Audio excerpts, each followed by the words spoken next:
Nama saya Pratiwi Puji Lestari. Saya merupakan dosen di program studi kebidanan Fakultas Keperawatan dan Ilmu Kesehatan Universitas Muhammadiyah Banjarmasin. Baik, pada kesempatan kali ini saya akan memperkenalkan mengenai mata kuliah yang saya ampu, yaitu mata kuliah asuhan kebidanan neonatus, bayi, balita, dan anak prasekolah. Mata kuliah ini diberikan kepada mahasiswa semester 4 yang memiliki bobot SKS 4 SKS yang terdiri dari 2 SKS teori dan 2 SKS praktikum. Kemudian materi yang dibahas pada mata kuliah ini biasanya disajikan dengan metode blended learning, baik secara online maupun offline. Untuk metode pembelajaran yang saya terapkan pada mata kuliah ini antara lain adalah metode kuliah tanya-jawab atau diskusi tanya-jawab. Nah, biasanya untuk metode ini saya gunakan untuk menambah pemahaman mengenai konsep teori dan lain-lain. Biasanya juga saya jelaskan dengan berbagai contoh kasus dan penerapannya di lapangan. Terapkan metode student-centered learning, baik seperti self-directed learning atau metode SCL lainnya, di mana mahasiswa akan mengeksplorasi lebih jauh secara mandiri melalui berbagai sumber yang tentunya saya arahkan sebelumnya, yang kemudian akan didiskusikan di kelas dengan metode biasanya small group discussion. Untuk pembelajaran praktikum, metode yang saya terapkan antara lain adalah demonstrasi untuk beberapa prosedur kerja yang harus mereka kuasai, kemudian simulasi, dan role play untuk berbagai keterampilan yang harus ada pada mata kuliah ini. Kemudian pada awal pertemuan biasanya saya akan menyampaikan terlebih dahulu RPS dan kontrak perkuliahan yang kemudian akan disepakati bersama dengan mahasiswa. Selain itu, saya juga akan menjelaskan mengenai RPS dan capaian apa saja yang harus mahasiswa dapat pada mata kuliah ini. Tidak lupa juga saya membagikan link untuk modul, panduan, diktat, praktikum yang akan diakses oleh semua mahasiswa di semester ini. Nah, mata kuliah asuhan kebidanan neonatus, bayi, balita, dan anak prasekolah ini merupakan mata kuliah wajib di semester 4 yang mempunyai beberapa capaian pembelajaran sebagai berikut. Mahasiswa mampu melakukan pemecahan masalah mengenai kebutuhan dasar neonatus, bayi, balita, dan anak prasekolah. Kemudian mahasiswa mampu melakukan asuhan untuk memenuhi kebutuhan nutrisi pada bayi dan balita. Kemudian mahasiswa mampu memahami konsep termoregulasi. Mahasiswa mampu memahami konsep evidence based dalam asuhan kebidanan neonatus, bayi, dan balita. Kemudian mahasiswa mampu melakukan prosedur keterampilan dasar kebidanan pada asuhan neonatus, bayi, dan balita. Kemudian mahasiswa mampu memahami pengenalan tanda bahaya pada neonatus, bayi, dan balita. Kemudian mahasiswa mampu melakukan pemantauan tumbuh kembang pada neonatus, bayi, dan balita. Kemudian mahasiswa mampu melakukan deteksi dini, komplikasi, dan penanganan awal kegawat daruratan pada neonatus, bayi, dan balita. Kemudian mahasiswa mampu melakukan upaya promotif dan preventif berbasis Islam berkemajuan dalam asuhan neonatus, bayi, dan balita, serta mahasiswa mampu melakukan manajemen dan dokumentasi asuhan pada asuhan neonatus, bayi, balita, dan anak prasekolah. Berbagai strategi perkuliahan saya terapkan dalam perkuliahan di mata kuliah asuhan kebidanan neonatus, bayi, balita, dan anak prasekolah ini, baik itu dalam metode pembelajaran maupun inovasi lainnya yang mendukung pembelajaran.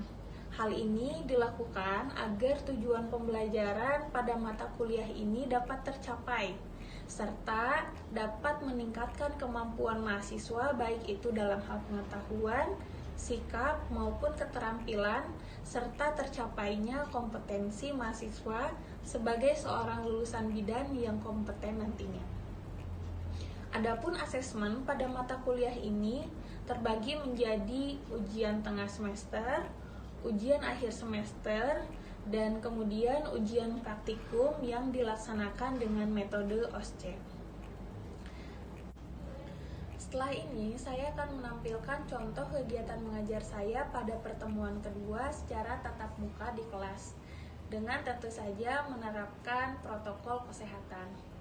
Untuk bisa mengikuti perkuliahan secara tatap muka ini, mahasiswa juga dosen sebelumnya diwajibkan telah mendapatkan vaksinasi COVID-19 sebanyak 3 kali. Pada pertemuan kedua ini akan membahas tentang kebutuhan dasar imunisasi pada bayi, yang mana materi ini merupakan sub dari capaian mata kuliah mengenai kebutuhan dasar neonatus, bayi, dan balita. Dengan metode pembelajaran yang digunakan adalah ceramah, tanya jawab, serta diskusi, serta dilanjutkan kemudian dengan pembelajaran praktikum yang akan dilakukan di laboratorium. Selamat menyaksikan. Assalamualaikum warahmatullahi wabarakatuh, teman-teman. Waalaikumsalam warahmatullahi wabarakatuh. Apa kabar hari ini? Alhamdulillah, luar biasa. Tetap semangat. Allahu Akbar. Allahu Akbar, luar biasa ya. Walaupun sudah sore seperti ini, kita masih tetap harus semangat supaya nanti materi yang disampaikan pada pertemuan hari ini bisa diserap dengan baik. Oke, sebelum kita mulai, Ibu absen dulu kali ya. Untuk hari ini apakah ada yang tidak hadir? Hadir semua ya. Oke. Kalau absennya jangan lupa sambil berjalan ya. Oke. Nah, di pertemuan kali ini merupakan pertemuan kedua setelah pembahasan minggu lalu tentang kebutuhan dasar neonatus, bayi, balita, dan anak prasekolah ya. Untuk subnya di pertemuan kali ini kita akan membahas tentang kebutuhan dasar imunisasi.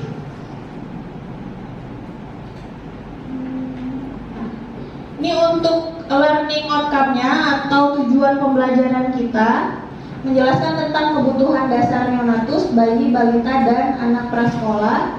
Kemudian sub LO yang akan kita bahas pada pertemuan ini adalah kebutuhan imunisasi. Oke, sebelum Ibu lanjut ke materi tentang kebutuhan dasar imunisasi, adakah dulu yang pernah mengetahui atau tahu tentang imunisasi itu apa? Oke, baik.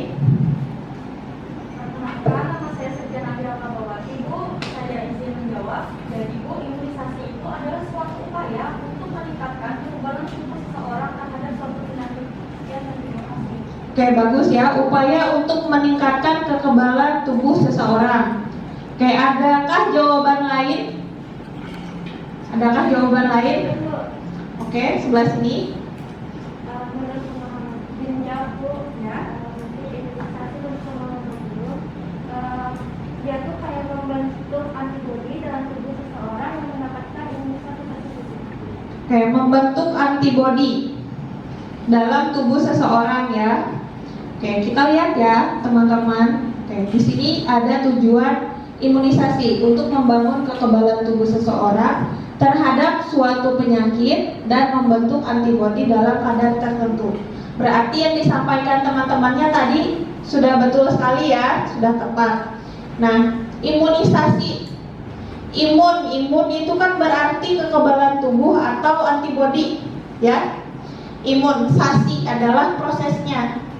Nah, jadi imunisasi itu proses pembentukan antibodi, asal kalimatnya ya.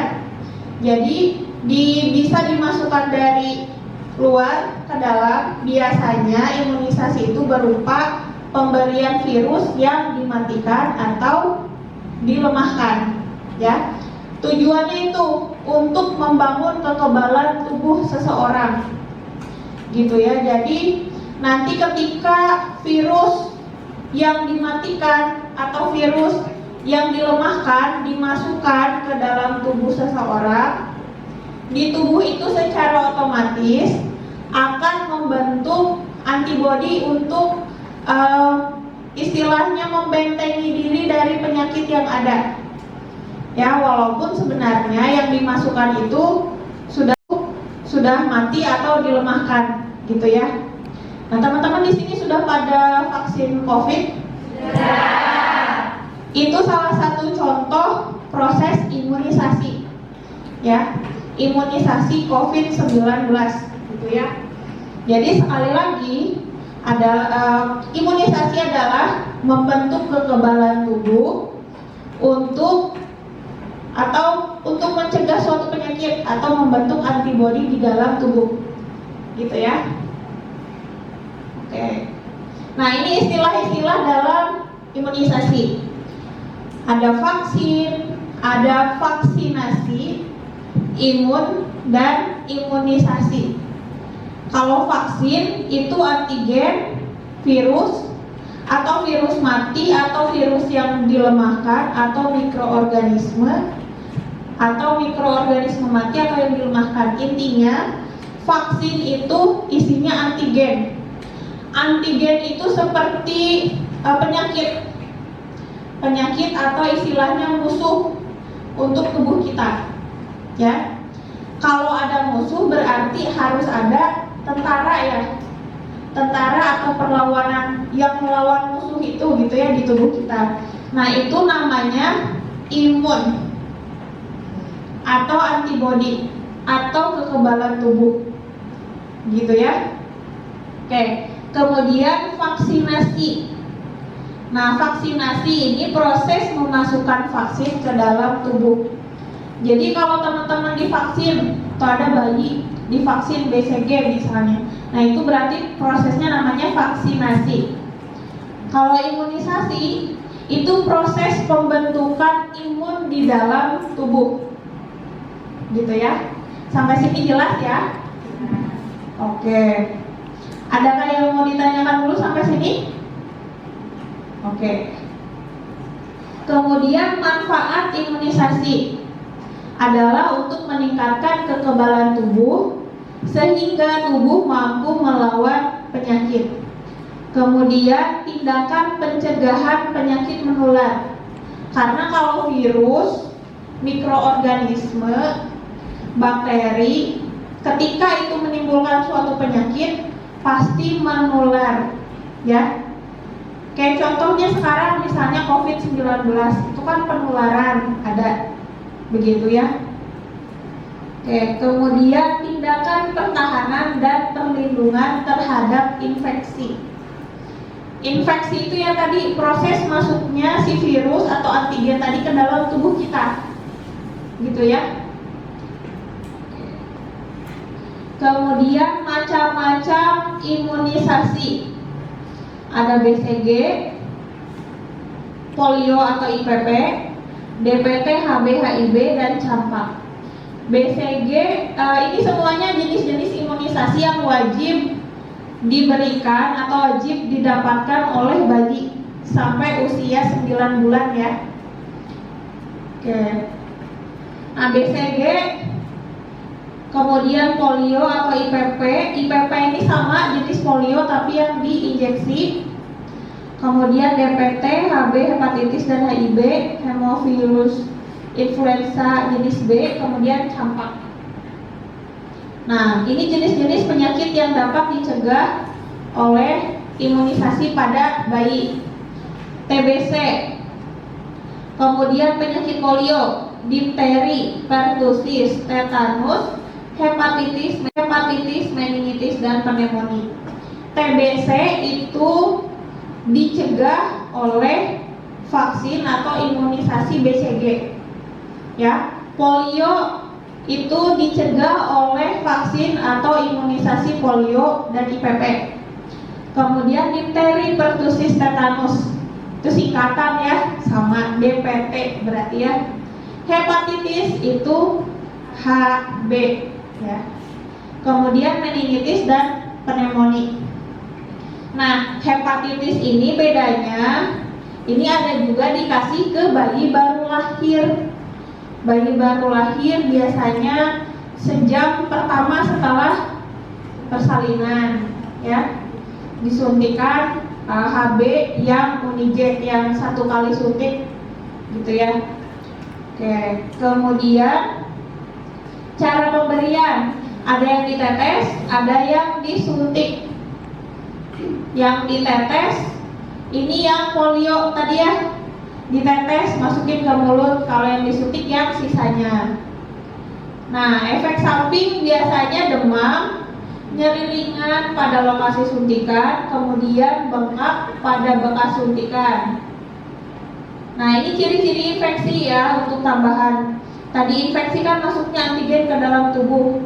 Ciri-cirinya ya demam, bengkak, kemerahan, nyeri, sesuai dengan efek samping yang ada setelah pemberian vaksin.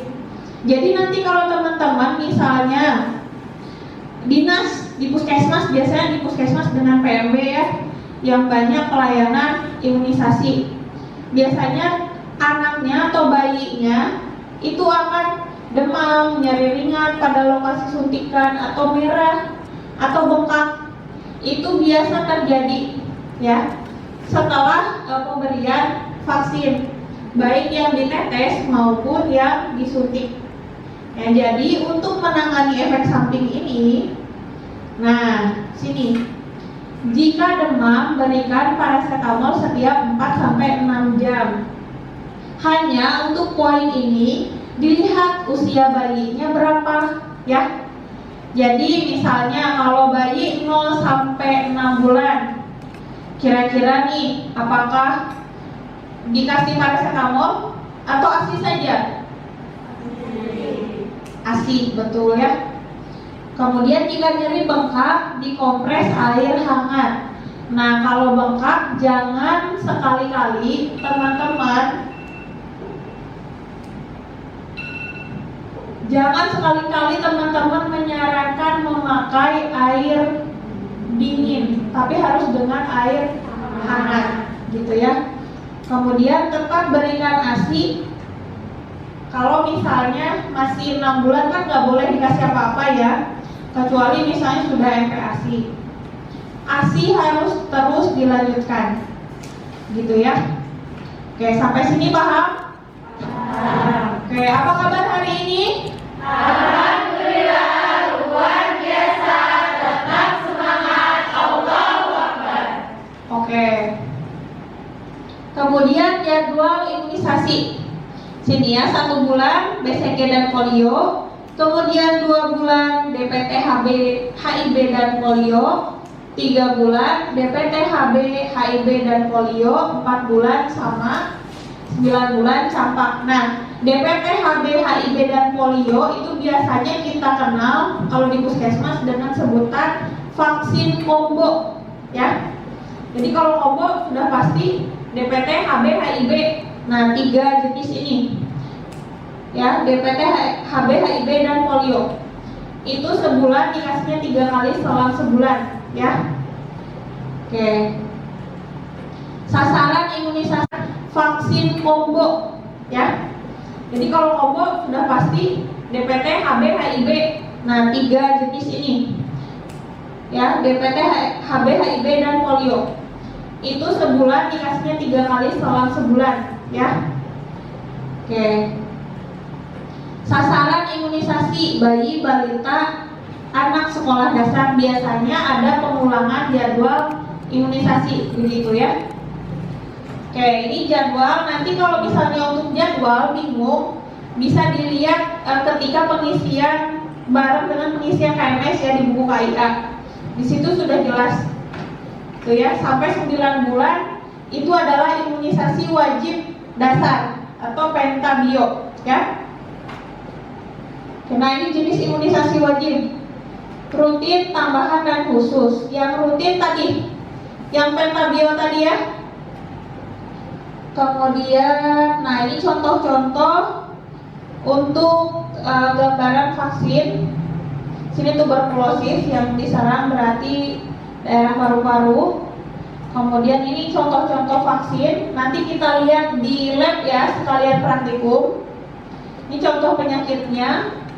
Ini contoh combo. Contoh penyakitnya. Oke, sampai sini adakah yang mau ditanyakan? Oke, kalau tidak ada, berarti Ibu akan mengevaluasi dulu ya. Oke, tadi jenis-jenis vaksin ada apa saja? Oke. Kenapa di beberapa itu menjawab jenis-jenis vaksin itu ada seperti BCG dan polio. Oke, bagus sekali ya. Jenis vaksin tadi BCG dengan polio. Adakah lagi yang mau menambahkan? Dulu, Oke. dulu ini menjawab Bu. Jadi jenis-jenis vaksin itu ada hepatitis B, ada campak B, ada campak. Oke, campak, hepatitis B. Adakah lagi yang ingin menambahkan? Oke. DPT, HB, HIV. Oke. Jadi kita simpulkan ya jenis-jenis vaksin.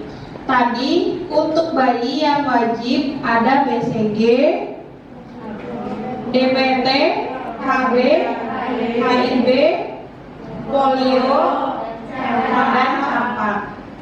Oke, untuk efek samping, apa aja efek sampingnya? Boleh. Efek sampingnya itu ada demam, kemudian nyeri pada bagian pendidikan, terus bengkak pada lokasi pendidikan. Oke, bagus sekali jawabannya ya. Berarti ingat, efek sampingnya ada demam, nyeri pada bekas suntikan, dengan bengkak.